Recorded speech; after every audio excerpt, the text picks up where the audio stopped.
Welcome back to Hytale Lore. It's been too long. I took an extra week to prep for this because I wanted to do a little bit of extra research because there's a little bit more to this than just knowing stuff about Hytale. But as always, if you think that I've missed anything in this, please let me know. Because Greek mythology is a vast subject and there's no way that I'm going to catch everything in here. Also, if you see me glancing down every once in a while, I do have notes for this. I don't usually have notes. I usually just memorize things.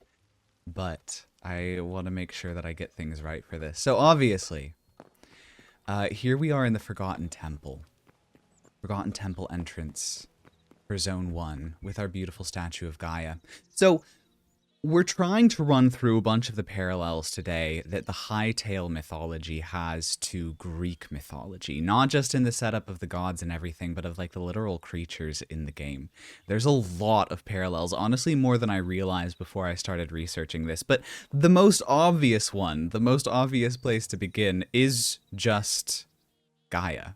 Because Gaia, if you somehow didn't know, is a really, really important deity in Greek mythology. She is basically the peak of the family tree that everything else descends from. So, in Greek mythology, chaos came first. Before there was anything, there was chaos.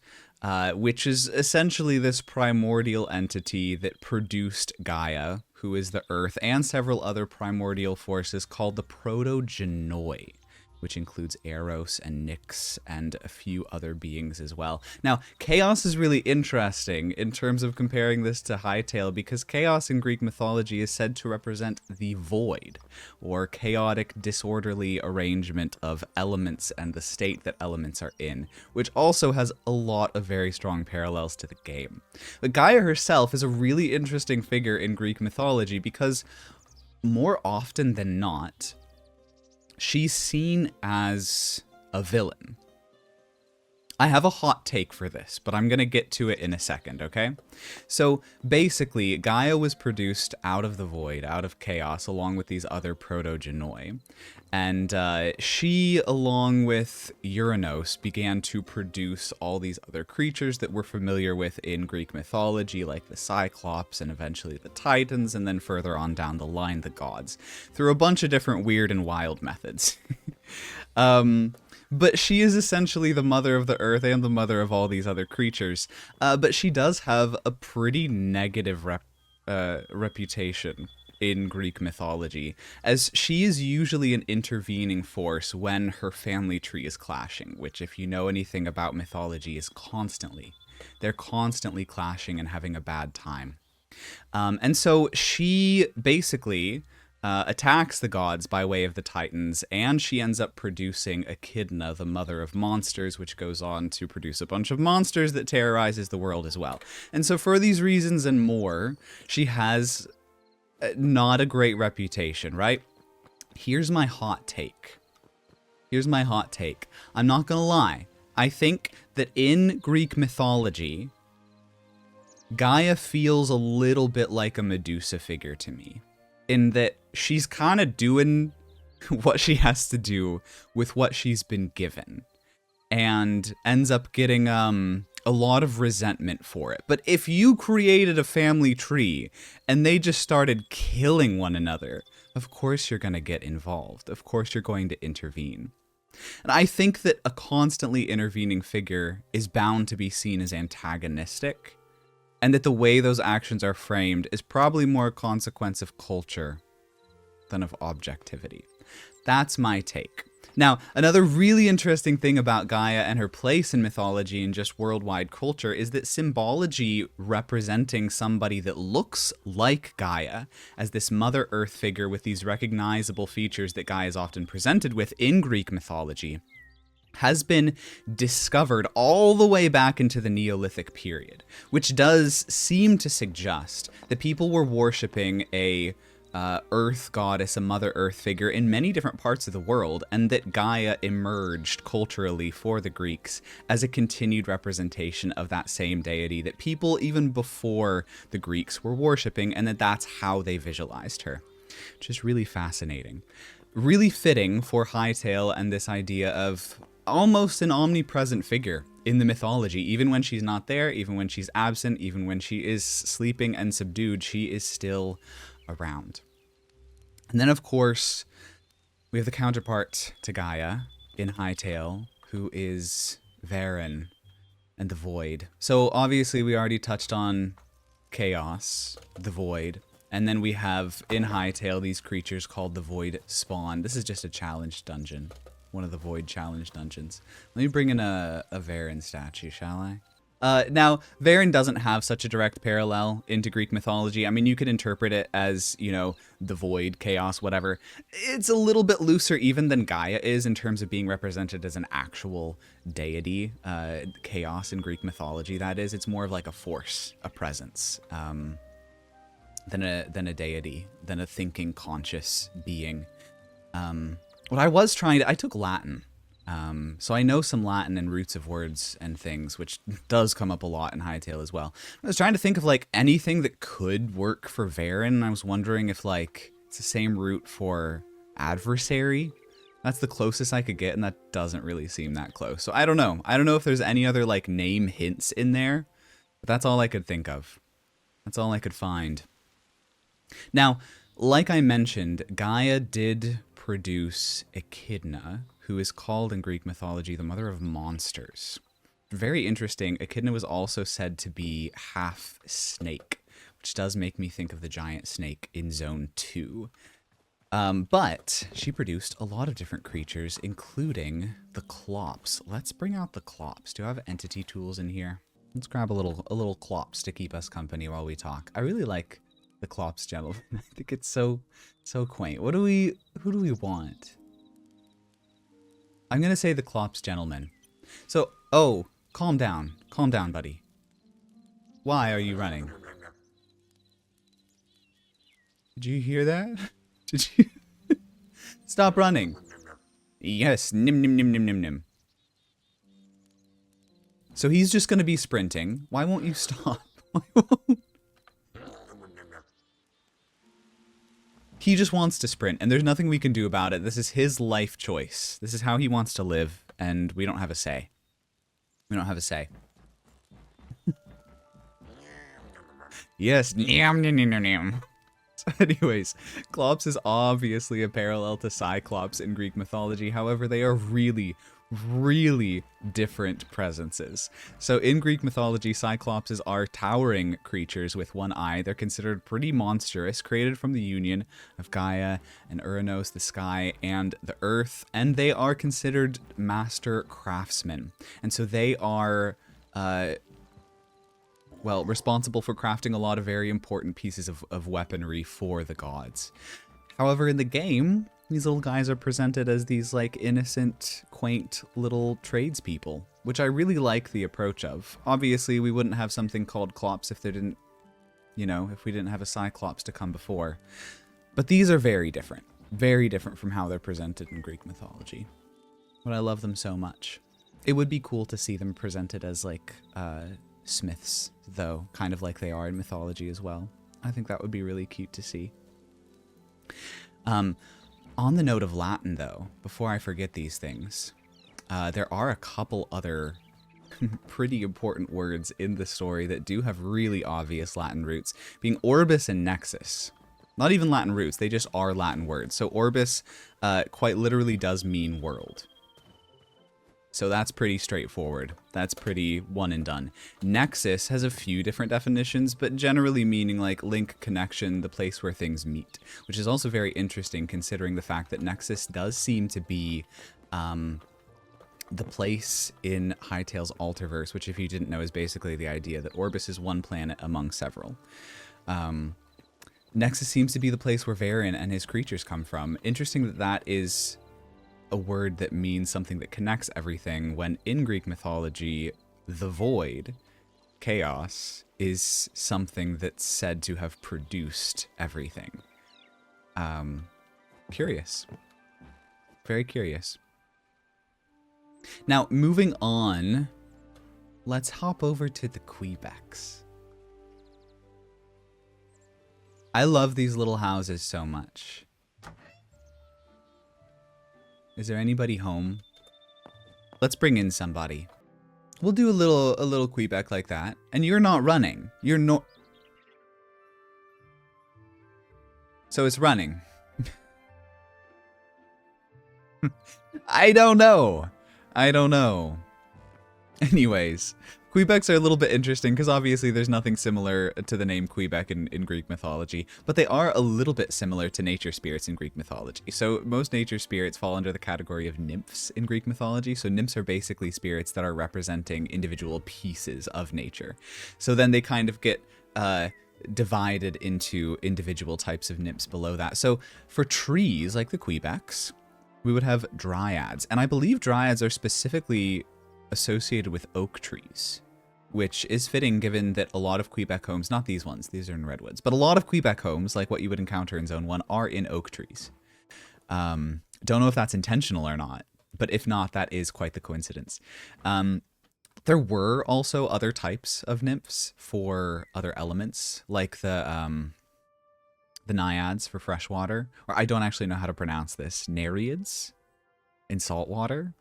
A little variant of these creatures for like a watery variant would be really cool to see in that vein. But yeah, they're considered to be forest guardians. The dryads are tied to the individual trees that they represent, which does go very hand in hand considering that we get these when they quite literally become part of a tree. Now, interesting thing about the Quebecs, or not the Quebecs, about the dryads, the nymphs in particular, is that myths do disagree on their parentage. But they are often said to have come directly from Gaia, Uranos and Gaia. Please welcome the Bramblekin, also known as the Fawn. So, before the game was released, these creatures were just called fawns. Now we know them as Brambлекins, but obviously they are still heavily inspired by fawns and satyrs. So, basically, fawn is the Roman version of a satyr. I feel like everybody knows what a satyr is. I feel like I don't have to explain that. But for just a little more information about how they operate, they are basically these hedonistic followers of the god Dionysus, always trapped in revelry.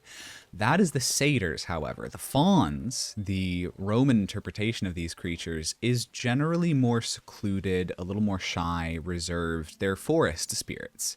Honestly, a little bit like dryads would be. They're forest spirits that are said to be these shy, keeping to themselves residents of the woods. Generally portrayed as a lot more gentle than the wild and unreliable and mischievous satyrs that you get in Greek mythology. These guys look scary, though. The Bramblekin, they don't look mischievous like a satyr. They don't look gentle and shy like a fawn. They look a little bit scary and intense. Very curious to see what they do with these guys. Seems like very similar to the Klops, they are departing from the mythological inspiration in how they, well, carry out their interpretation of these creatures in the world. Let's check out the Hideera. So in the game, the Hideera does seem to be a corrupted version of a Quebec. This structure here, if you did not know, is a Hideera structure in the game. I don't believe it currently spawns, but it is in the game files nonetheless. I don't know if we get one of those creatures in here automatically. I don't think we do. Let's bring one in. I'm very, very excited for when they're... You're also sprinting. Everybody wants to be sprinting, and that's okay. And I respect their choices. Anyways, Hideera is Latin for ivy. That's basically all it means. It was also associated with Dionysus, similar to the satyrs, which would be, as I said, the Greek counterpart to the fawns. And there would be traditions in terms of like wearing crowns of Hideera or something like this. But it's interesting because in mythology, Hideera and the wearing of Hideera and its association with Dionysus was typically a very positive thing. So Dionysus is, associated with a lot of revelry, but also with like fertility and abundance and all of that sort of thing. And so when somebody is wearing Hideera, that's what it was meant to represent, is abundance, eternal life, all these very positive attributes, which obviously this is not. This is that corrupted. I'm assuming that they've basically just taken Hideera climbing ivy, and this creature has all these climbing roots around it, and that's probably the beginning and end of that inspiration, unless there's something planned or some other little trick up the sleeve that we do not know about. Regardless, love the Hideera. One of my favorite unused mobs in the game. Now, I am going to stop on the top of this structure over here and spawn in another creature for us. This was one that was brought to my attention. I think we get one in NPCs. I don't think I would have caught this one without a comment from one of you guys. This is one of the Tullochs. Another creature in the game files. There's a couple variants of these guys. We also get a spear guy, who are currently unused. Obviously, it looks like they would go somewhere into Zone 3, into the Whisperfrost Frontiers, given that they look very suited to a cold climate.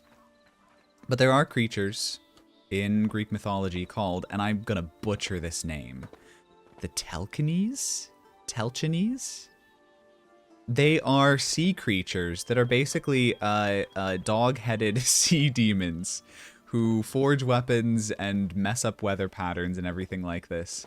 Don't know if they have any relation, but the name is somewhat similar, and that was pointed out to me in one of the comments, so I thought I'm going to throw it in anyways, because what if it is an inspiration? Sea creatures bearing a somewhat similar name. I mean, we'll see what kind of presence these guys have in the game if they get developed more, which I would love for them to be.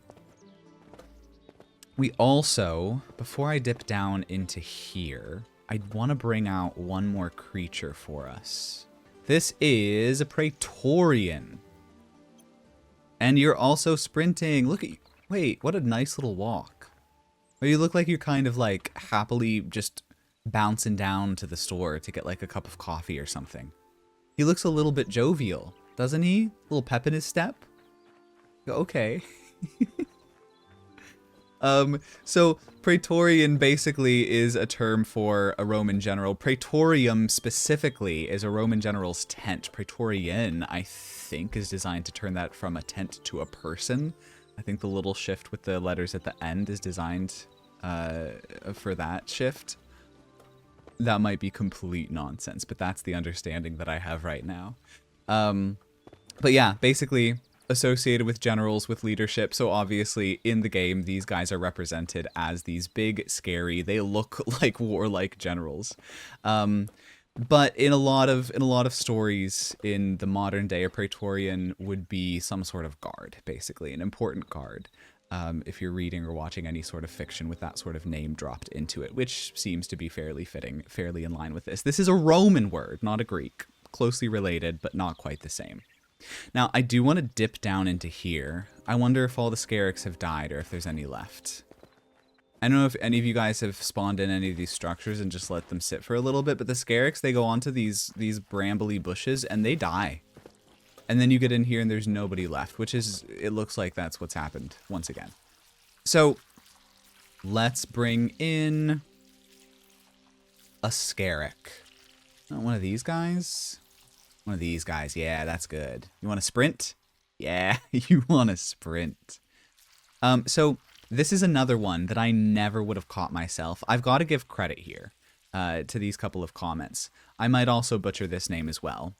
What? Ronanov? This person has dropped a couple of these comments and seems to know a lot about mythology. So if you're watching this right now, thank you very, very much. And if you have anything to add that you think I got wrong or missed, please let me know. But basically, in Greek mythology, there are references to creatures called the Myrmikes. Again, might be butchering that name, but the Myrmikes were giant ants.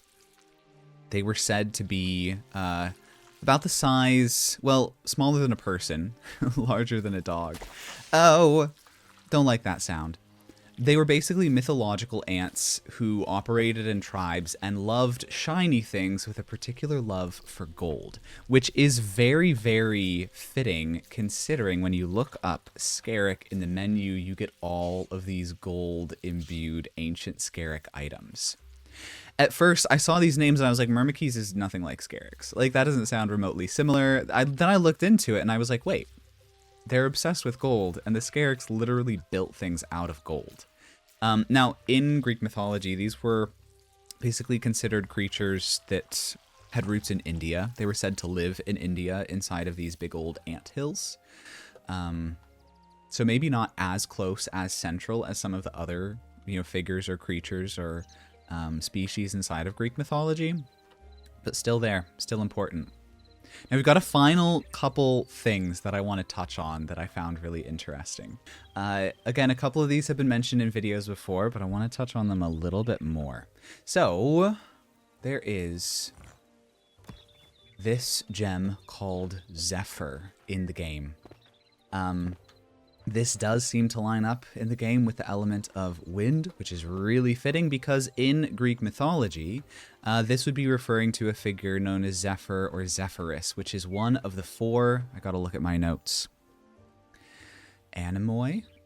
Might also be butchering that name. It's probably going to happen a lot today. But one of the four Anemoi, which are the wind gods. So it's basically a wind god of every single cardinal direction. And Zephyr is god of the west, which is known as the gentlest, softest wind, associated with springtime, blooming, rebirth, all of those sorts of things.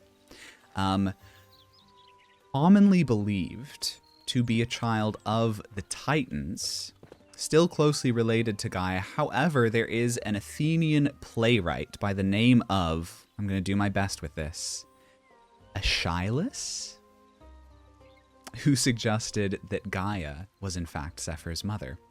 Again, really closely related to what we have in the game, which is really cool to see.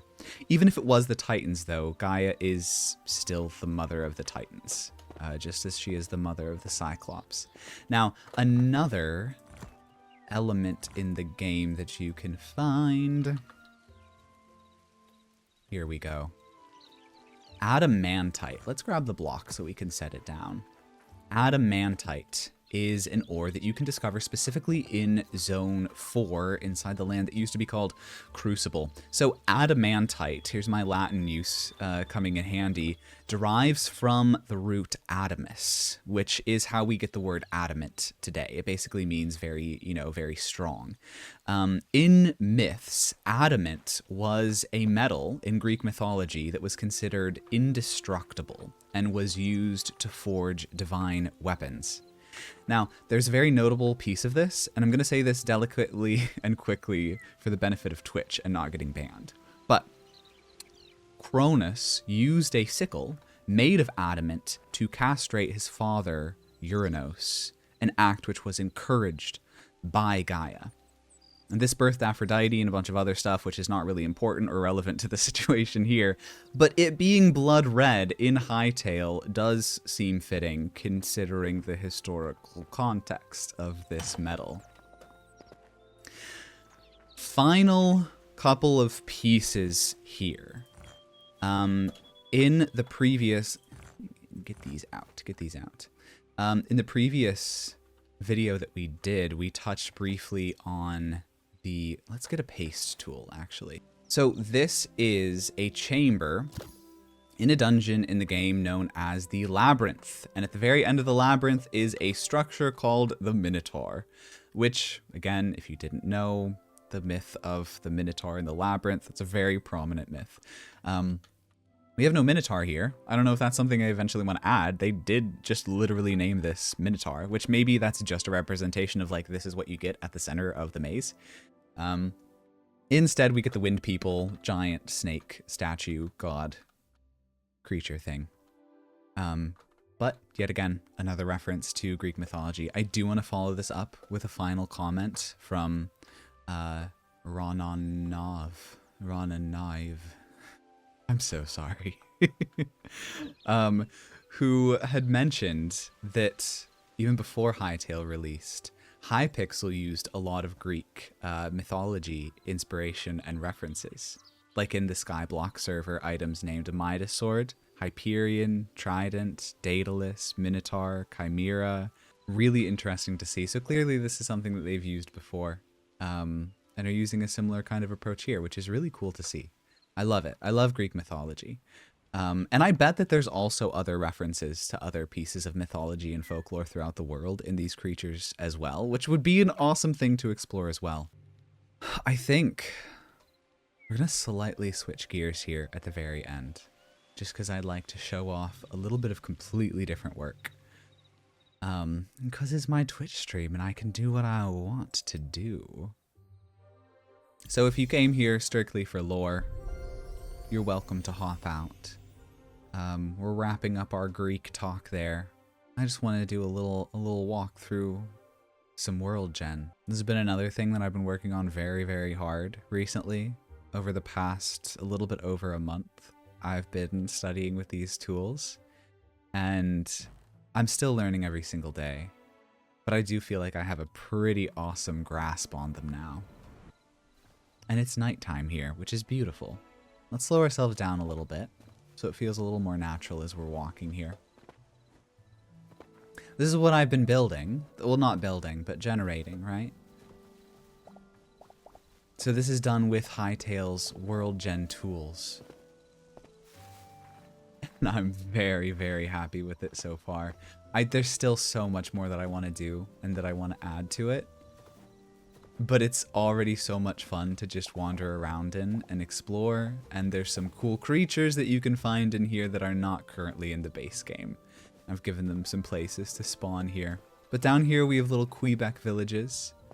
Let's turn this to, let's do time set day. We'll get a little bit of the glowing effect, but it'll be a little brighter.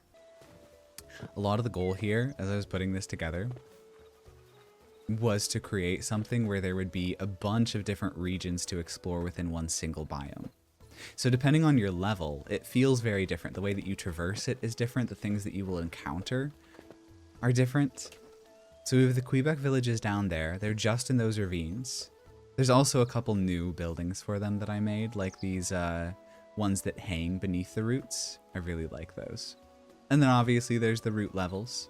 There are some very specific things that you can find on these levels beneath the islands, like directly beneath them, but I'm not going to show you because that's more fun to discover. I'm not going to show you. And then there's these boulder columns where when they're positioned right, you can use them to climb all the way up to the sky islands if you're good at parkour. Or you could just pillar up with blocks, I suppose. That would probably do it as well. And then we've got some prefabs and things to explore up here as well. And these islands at the very top with some paths along them and some pieces of old ruins that you can find and explore as well. And eventually some bigger prefabs I'm cooking up. But right now, I'm so happy with the progress that I've made. We're going to leave that off right there.